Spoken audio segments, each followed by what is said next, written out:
오랜만이죠. 오랜만에 하는 거지. 넘었죠. 네. 왜 그렇게 됐지? 너무 자주 해서 좋을 건 없는 것 같아 나한테.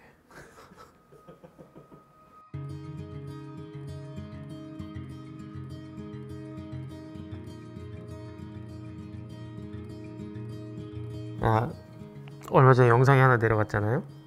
영상에 하나 내려갔고, 근데 내용은 좀 살려주면 안 되겠냐, 뭐 이런 얘기가 있어서. 이게 사실은 책이나 뭐 혹은 구글링 조금 해보면 어렵지 않게 정보들을 다 찾을 수 있기는 해요. 그렇잖아요. 그런데 우리가 겪는 그 혼란, 우리가 헷갈리거나 막 이러는 이유가 뭐냐면, 올라와 있는 정보마다 다른 얘기를 하는 경우가 있는 데서 발생해. 첫 번째는. 그러니까 다른 이유가 뭘까? 왜 다를까? 그거는 이제 그 농장이 처해 있는 환경들이 다 다르기 때문에 생겨나는 일이잖아요. 이거를 하나로 정리해서 딱, 야, 발효는 무조건 12시간이야 이러면은 얘기가 쉬워지는데, 아니란 말이지. 그렇지 않단 말이야. 농장마다, 그러니까 밀이 위치한 고도, 햇볕이 어떻게 쬐는지, 예를 들면 해가 뜨는 곳에 있는 밀인지 지는 곳에 있는 밀인지 시종일관 그늘 안에 들어가 있는 데인지, 이런 거에 따라서 환경이 다 다를 거잖아요. 그러니까 발효 시간이 다 달라져. 그죠? 그리고 두 번째 문제는, 그러면 당연히 건조한 데도 다 다를 거 아니야. 어떤 데는 똑같은 고도에 똑같은 토양이어도 바람이 많이 부냐 많이 불지 않느냐에 따라서 달라질 거야. 그러니까 이거를 통일하고 싶어도 통일할 수가 없는 거지. 그러니까 큰 틀에서의 얘기만 일정 부분 공통된 사안들이 있는 거고, 그 외에 나머지 디테일로 들어갈수록 갭이 많이 벌어질 수밖에 없다고요. 그러니까 그게 우리를 좀 헷갈리게 하는 거예요. 그리고 두 번째는, 사실은 이게 매장에서 일할 때 내가 직접적으로 사용할 수 있는 정보가 아닌 경우가 많아요. 내가 정보를 전달하려고 해도 이 정보까지 들어가기가 쉽지 않아요. 보통 내가 세팅을 변화시킬 때에는 커피잉을 통해서 그 커피가 가지고 있는 캐릭터를 확인하고 그 캐릭터에 맞게 내가 세팅을 할 거 아니에요. 그런데 여기에는 가공에 대한 정보가 들어왔을 때 맛보기도 전에 내가 결정할 수 있는 포인트가 없어. 그러니까 내가 현재 바로 활용할 수 있는 정보가 아니야. 나한테 와닿지 않지. 그래서 더 어렵게 느껴지는 것 같아. 사실은 대단히 복잡한 건 아니에요. 그냥 체리를 씨앗이 될 때까지 요 과정, 요 사이에 있는 과정인 거지. 나도 사실 막 이름 막 이상한 이름 붙이고 이러면 막 와닿지 않거든요. 받았던 샘플 리스트 중에 내가 이거 이름 보고 뭐야 이게 막 이랬었던 거 있었는데, 뭐 여기 이런 거 있었어. 예전에 니카라구에서 받은 자료 중에 익스페리멘탈 내추럴이 있어요. 어떻게 했는데 이런 정보가 와. 그리고 뭐 카보닉 마세레이션이야 뭐 그냥 뭐 그런가 보다 하고, 하여튼 그래요. 그래갖고 좀 그것만 봐서는 빨리 감을 잡을 수 없는 이름들이 있어서, 이래서 이제 사람들이 막 헷갈리기 시작한다고. 근데 큰 틀에서는 일단 요거 세 개만 봅시다. 그냥 워시드, 허니, 내추럴 이렇게 세 개만 봅시다. 내추럴은 그냥 햇볕에 말린다, 요 정도예요. 햇볕에 말리는데 뭐 아프리칸 베드에 말리는 경우도 있고, 아프리칸 베드면 테이블이죠. 이런 테이블인데 구멍이 뚫려 있는, 여기 올려놓으면 밑에 만약에 구멍이 뚫려 있으면 바람이 위아래로 불지. 그러면 통풍이 더 잘 되죠. 이렇게 말리는 경우가 있고, 그냥 바닥에다가 파티오에다가 말리는 경우도 있고. 양이 아주 많은 곳은 아프리칸 베드에 그걸 모두 말리기는 쉽지 않죠. 땅이 되게 많아요. 그래서 되게 큰 농장들 혹은 대단위의 조합이 하고 있는 밀들은 대부분 바닥에서 말리는 경우가 많아요. 과테말라에 제가 갔던 농장 중에 엘사포테라는 농장이 있었는데, 그거는 기본적으로는 파티오 건조예요. 그런데 구매자가 요청을 하면 아프리칸 베드에서 해준다고 했어요. 가서 봤더니 아프리칸 베드가 실제로 이렇게 있더라고.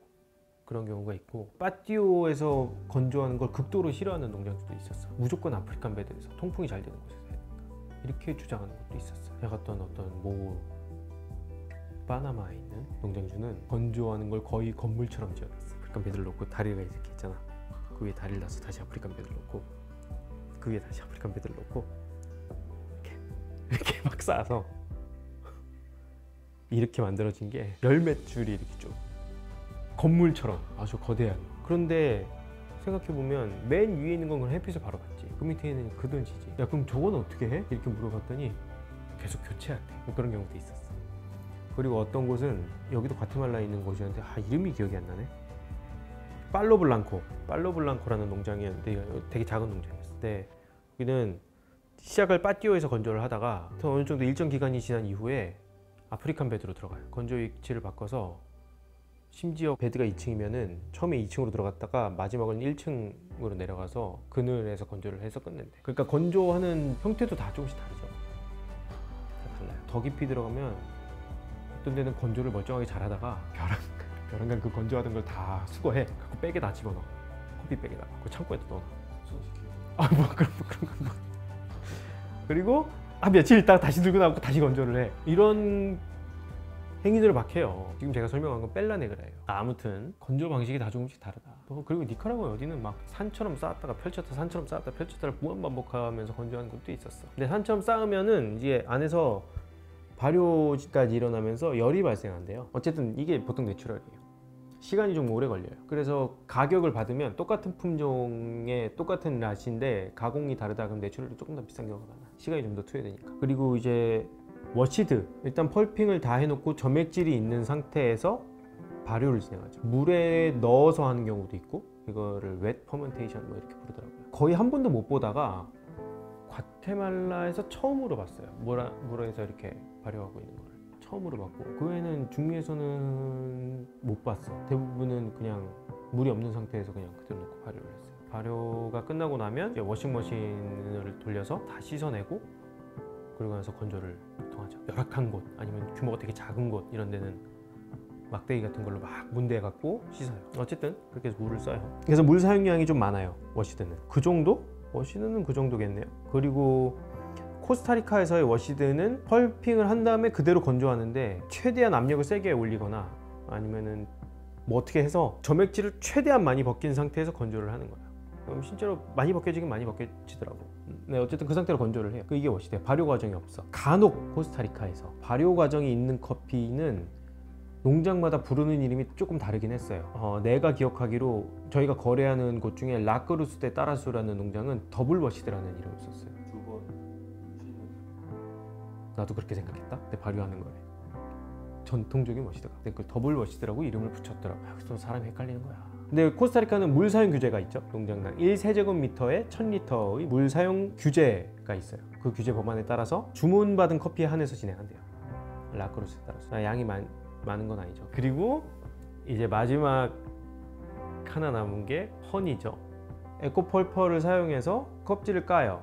그러면 점액질이 남아있는데 그냥 건조를 시켜요. 점액질이 이제 마르면서 이제 끈적끈적해지는 거지. 하나 자꾸 들어올리면 다 따라 올라오고. 이게 이제 허니 가공인데 보통 그럼 허니라고 적으면 되잖아. 자, 우리 커피는 허니 가공 커피입니다. 이렇게 하면 되잖아. 화이트 허니, 옐로우 허니, 레드 허니 막 이렇게 적혀있어. 여기서부터 이제 헤매는 거지. 화이트 허니는 더 많이 깐 거래. 레드 허니는 제일 덜 깐 거. 그게 가능한가?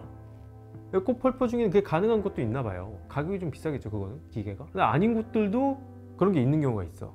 그럼 어떻게 하는 거지? 물어보면은 다 까고 나서 건조하면서 막 이걸 뒤집으면서 점액질을 날리는 거야. 그러면 그게 많이 뒤집으면 많이 날아가니까 옐로우 허니가 되고, 조심해서 뒤집으면 덜 날아가니까 레드 허니가 되고. 그냥 그때부터 거기에 대해서 나누지 않기로 했어요. 별다른 생각을 하지 않기로 했어. 어쨌든 뭐 그리고 블랙 허니 뭐 이런 거 있어요. 이게 그늘 건조 시간이 있어요. 그러니까 막 햇볕 건조했다, 그늘 건조했다, 햇볕 건조했다, 그늘 건조했다 이렇게 하는 경우가 있고, 그러니까 어떤 작은 농장은 처음에는 그 차고 앞에서 마당에서 햇빛 있는 데서 말리고 그 다음날 그걸 전부 다 차고로 옮겨가지고 그늘에서 말리고 이걸 무한반복하더라고요. 근데 이러면 건조 시간이 좀 길어지겠죠. 그리고 눈으로 보기에도 약간 시꺼매지긴 해. 그게 그래갖고 뭐 블랙허니다 뭐 이렇게 부르긴 하더라고. 최근에는 뭐 생각보다 많이 보이진 않더라고요. 옛날에는 블랙허니 엄청 많았는데 요즘에는 그렇게 많이 보이진 않더라고요. 그 정도? 그게 일반적으로 가공이라고 하죠. 근데 최근에